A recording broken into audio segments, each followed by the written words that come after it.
সুষ্ঠু নির্বাচনে যিনি নির্বাচিত হয়ে আসুক আমরা তাকে অভিনন্দন জানানোর জন্য প্রস্তুত। কিন্তু চুরাই পথে আর কোনো নির্বাচন হবে না, ইনশাআল্লাহ হতে দেওয়া হবে না। সমস্ত চুরাইগুলি বন্ধ করে দেওয়া হবে, সেই পথেই আমরা এগিয়ে যাব। 18 কোটি মানুষের বিজয় হলে সে বিজয় আমাদের সবার। দল গোষ্ঠী পরিবারতান্ত্রিক রাজনীতির কোনো বিজয় আমাদের কাছে নেই। বার্তা আমাদের অত্যন্ত পরিষ্কার। এই পথে পুরানা রাস্তায় যারা হাঁটতে চাইবেন অন্ধকার গলিতে, তাদের রাস্তায় তারা হাঁটুক, আমরা সদর রাস্তায় আলোকিত রাস্তায় হাঁটবো ইনশাআল্লাহ। আর জাতি এই আলোকিত রাস্তায় হাঁটবে। জাতি কোন দিকে ইতিমধ্যে আলামত স্পষ্ট। যুব সমাজ সিদ্ধান্ত দিয়ে ফেলেছে। পাঁচটা পাবলিক বিশ্ববিদ্যালয়ের নির্বাচনে বলে দিয়েছে আমরা ন্যায় ইনসাফের পক্ষে, আমরা আগামী নতুন বাংলাদেশের পক্ষে, আমরা যুবকদের 24-এর আকাঙ্ক্ষার পক্ষে। এর রায় তারা দিয়ে দিয়েছে। মায়েরা বোনেরাও তারা তাদের অপিনিয়ন ব্যক্ত করতে শুরু করেছেন। তারা বলেছেন আমরা, কেউ মাইন্ড করবেন না, এখানে 11 দল আছেন, যা বলছেন আমি তাই বলতেছি। কেউ বলেন আমরা ইসলামী দলের হাতে নিরাপদ, কেউ সুজা সাপটা বলে আমরা জামাতের হাতে নিরাপদ। 12 তারিখ পর্যন্ত জনতার রায়কে সম্মান করুন।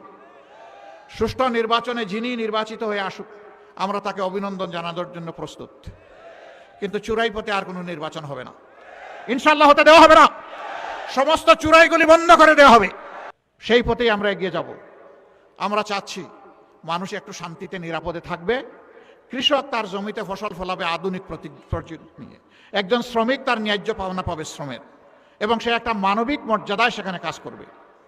এই দেশে হাত পাতা মানুষ থাকবে না, বরঞ্চ হাত মজবুত হয়ে কাজ করা মানুষ থাকবে। এরপরে যাদের হাত কাজ করতে পারবে না তাদের দায়িত্ব সরকার নেবে। আমরা বলেছি একটা সুস্থ সবল জাতি গঠনের জন্য 5 বছর পর্যন্ত শিশুদের সমস্ত চিকিৎসার দায়িত্ব নিতে বাধ্য হবে সরকার।